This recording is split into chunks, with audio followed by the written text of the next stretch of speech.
Mouse Trouble News fans, despite all the reactionary restoration of capitalism in China that's taken place, I still once in a while find that glimmer of hope that the spirit of the Chinese Revolution lives on in the people. Take this for example.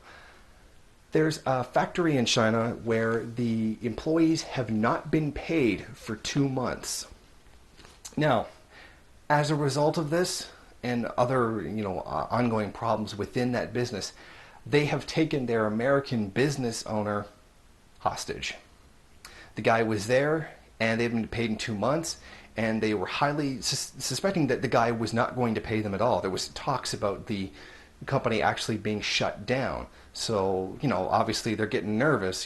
They haven't been paid in 2 months, and they're talking about possibly taking their jobs away. So they're fairly certain they're probably about to get screwed out of all their money. I mean, when you're literally not compensating, labor, what are you doing? So what they did, decided to take the matter in their own hands. Knowing that they can't trust the Chinese state to deal with this problem, they decided to go ahead and just kidnap the guy and demand their money. So for about a week now, he's been held inside of his office in the building in China, this American businessman who owns the company. Chip Starnes of the Specialty Medical Supplies denied the allegation that they have not been paid for 2 months.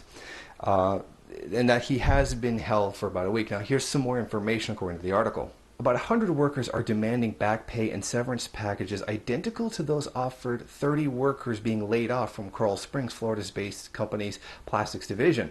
The demands followed rumors that the entire plant was being closed, despite Starnes' assertion that the company didn't plan to fire the others.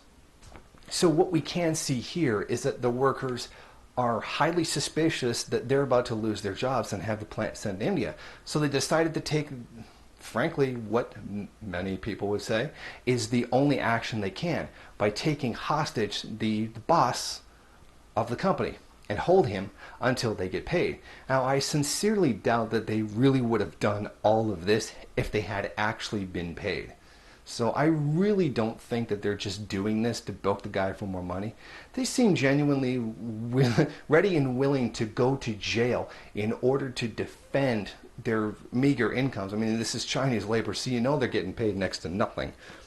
Now, this also highlights much of the tension that's going on right now in China's labor market. There are rising wages, as what tends to happen when you move all the manufacturing to one particular place. In this place, China, that's been happening for quite some time now. Now, what's happening, the workers are on edge because they see this slow economic growth, that it's slowing down, and that as a result, this is putting people's jobs on the line. So they're not stupid. They know what's happening. They know that there's an economic slowdown. They see other factories closing down. They're worried about losing their jobs. So when somebody says, we are not going to close your job and send it somewhere else, they get suspicious, because some of these places are being shut down and being moved to India because it's cheaper, and India as a cheap labor pool is now being opened up by U.S. imperialism. So they have a right to be concerned, and because this is one of those contradictions within imperialism that both Lenin and Stalin theorized about, it's causing social problems like this. Now, Chu Yijiang, a local union official representing the workers' talks in Starnes, said the workers were demanding the portion of their salaries yet to be paid and a reasonable level of compensation before leaving their jobs. They know that they're going on the premise that their jobs are going to be taken away, and they want a reasonable severance from which that they can live off of, at least for some time, when their job is gone. And that's not an unreasonable demand, considering that they're literally just being screwed out of their job so that the company can pay someone cheaper to do it, which did happen here as well, when a lot of companies laid people off because they said they couldn't afford it, and then those factories ended up miraculously popping up in Mexico. They did get some kind of severance packages, depending on where you worked. It was, it could be good or bad, or they could have just said F you and you got nothing. So, I mean, this is like the same kind of dignity that we were at least given when we were robbed of our manufacturing jobs. So I think they should at least receive the same. Now, the guy who owns the company says that they've been winding down their plastics divisions. Like, they're just not really running it anymore.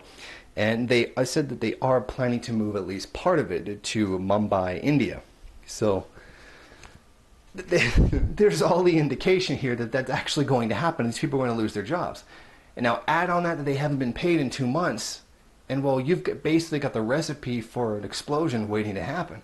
So these people are rightfully angry, and given the evidence of what's going on right now, it seems like they are going to get ripped off. And they've got every right to be angry.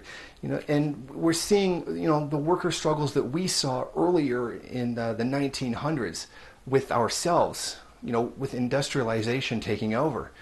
The worker struggles, unions, the violence that happened. This is starting to happen there now, as now they are, while it's not so much building up, but being destroyed on their part. The things that they've gained from the industrialization, they're now starting to lose. People are becoming unemployed. People are becoming migrant workers. Homelessness is rising. Unemployed workers is increasing dramatically, and the social situation is getting out of control. One of the things that the fake Chinese Communist Party says is that they want a harmonious society as a goal. Well, this continues. These contradictions of imperialism continue. China won't be facing a harmonious society. They're going to see a hell of a lot more social anxiety and a hell of a lot more social uprising.